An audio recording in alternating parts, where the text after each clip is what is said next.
Hi, my name is Ann H. Putnam, and this is The Illusion of Closure. In the 7 years since my first great heartbreak, I've grazed closure with my fingertips countless times.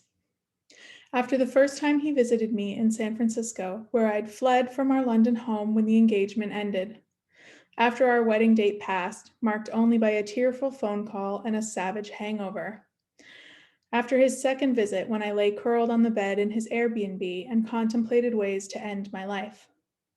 After I slept with someone else for the first time, after my first trip back to London, when I screamed at him in the street, and days later met him again and behaved like a broken but dignified adult. After a year had passed and I was still alive. After I moved to Italy on my own to write a book about the breakup. After I left Italy 3 months later, newly shredded. After I surprised myself by falling in love with someone new. After I visited London with my new partner, and I sat and talked with my ex as if we were old friends, and magnanimously wished him a love like the one I'd found, and many more times besides. 2 years ago, I got engaged to that second love, not so new anymore. I was living in a new city, had a new life with a much better man. I'd been back to London every year since the breakup, and each visit had felt like another brush with closure. But on this first visit alone, I found myself clawing air. Worse, I spent my trip self flagellating, convinced I was somehow betraying my fiance by still allowing myself to be tormented by the one who'd come before. I don't know why we don't let people grieve, my friend Magda said, as the upper deck of the 29 bus swayed through the darkened Camden streets like a lumbering beast. If he had died, you might grieve him for the rest of your life and nobody would judge you for it. My eyes brimmed. It felt like a death, one that happened slowly, then all at once. A revelation leading to a terminal diagnosis, then a year of back and forth, hope and heartbreak over and over in smaller amounts until, finally, silence. It had been 16 months since we'd last communicated. The space was a relief, but it also felt wrong somehow. We'd been together for 7 years, engaged for nearly 5 months, when life as I'd known it ended. He was my first love, my only boyfriend. I'd moved to London twice on 4 different visas to be with him while he attended medical school. He was 3 years younger than I, but much more serious. While I spent the first half of our relationship anticipating an eventual breakup, he nearly proposed at least once a year. By the time he actually proposed, on a surprise trip to Paris, I could no longer even imagine breaking up. If all the distance and strife and almost endings over all the years hadn't torn us asunder, I didn't know what could. Cheating could, but that's the short answer, and far too simple.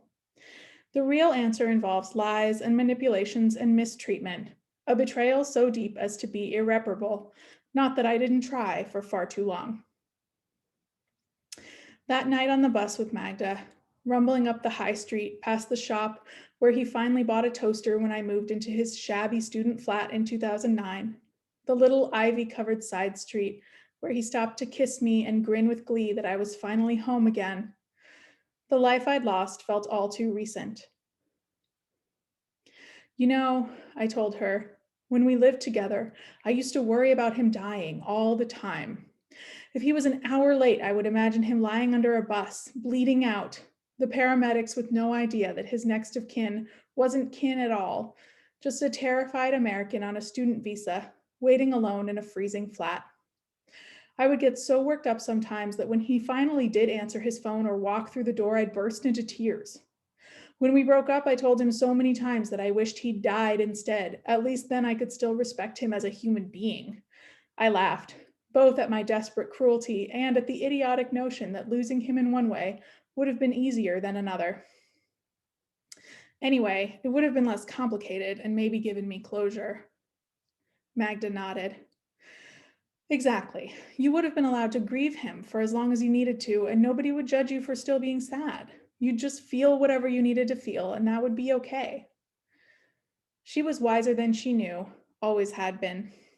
It was my fourth day in London, and everyone I'd told about my emotional relapse had focused on what it meant.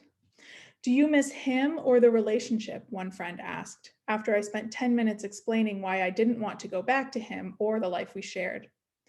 Are you worried about getting married? Asked another, after I'd gone through all the reasons my resurgence of pain felt unconnected to my current relationship. So much of what I felt was characterized by the constant refrain of my life since the breakup. I just don't understand. Even now, with a completed engagement behind me and a long, happy marriage ahead, with the why and how of our extraordinary demise so clearly irrelevant, I'm sometimes plunged back into torment over the sheer impossibility of what happened.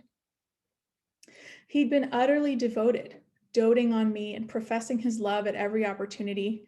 Friends and family had alternated between rolling their eyes and urging me not to screw it up because I'd never find anyone as good as him again. I'd always thought I would be the problem. I had such strong doubts about the possibility of anyone marrying her first love and staying with him forever. But I was proven wrong in the most shocking, devastating way. It remains difficult to reconcile my perception of the relationship with the way it ended, with my life in piles and boxes around me as my erstwhile fiance graduated from medical school without me there to witness it. Being in London without the support and distraction of my partner brought all that contrast back to the surface. I tried to explain it to Magda to ease my loneliness. It just still feels so wrong, you know?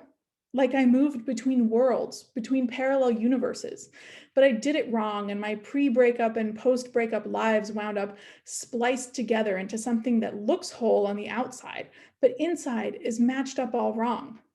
I go through most days happily living my new life, but then I see a reminder or hear a song or something, and suddenly I get flashes of that other one.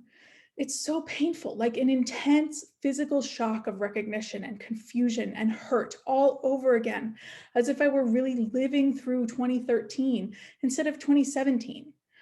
Does that make sense? I think so, Magda said. She thought for a minute and then continued, but Anne, I think it might always be this way. Don't say that, I groaned, and the back of my throat tightened again. No, really, I think we all have past lives that we carry around. You know, I still think about living with my ex sometimes in Edinburgh, and I feel like I was just a different person then. Like it was a completely different life. It feels so distant from who I am now, but sometimes I get flashbacks like you described. Maybe not as intense, but I don't think it's so crazy. The way she said it, it didn't seem crazy.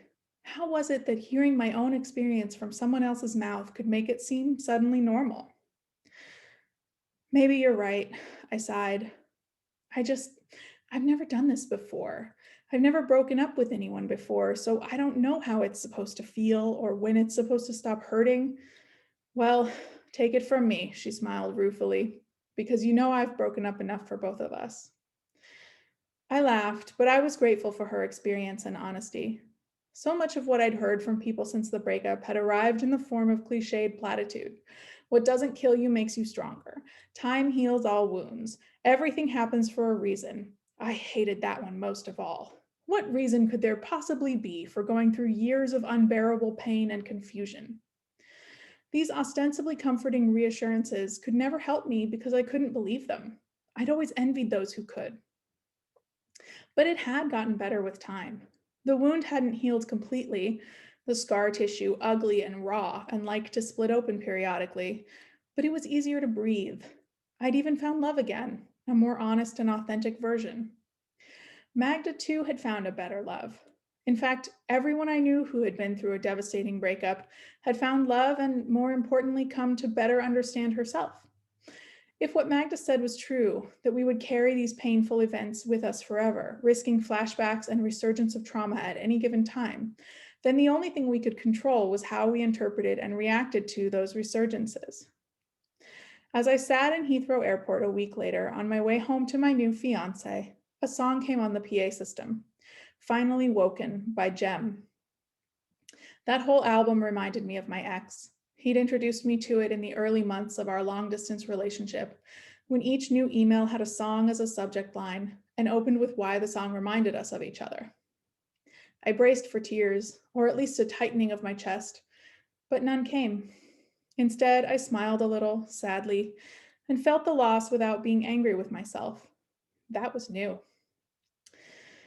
A few months later, I married my partner in a small courthouse ceremony. The first of 3 small celebrations would come 9 months after that. I didn't think of my ex once during any of my weddings, but I've thought of him far too often otherwise.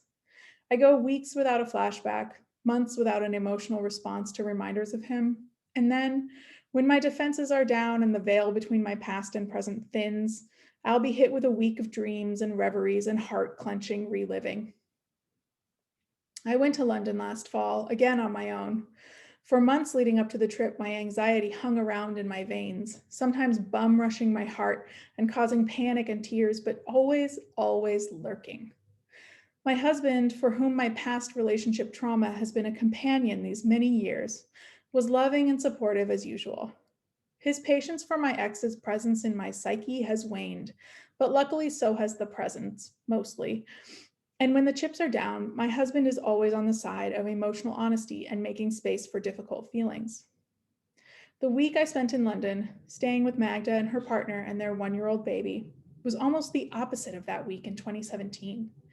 I did think of my ex a few times and suffered some emotional malaise and flashbacks, but most of the time I just reveled in my own present life, my hilarious, thoughtful friends, and their adorable, distracting children, and my love-hate relationship with the filthy, stunning, overcrowded, beautiful city where I worked and loved for the first years of my adult life.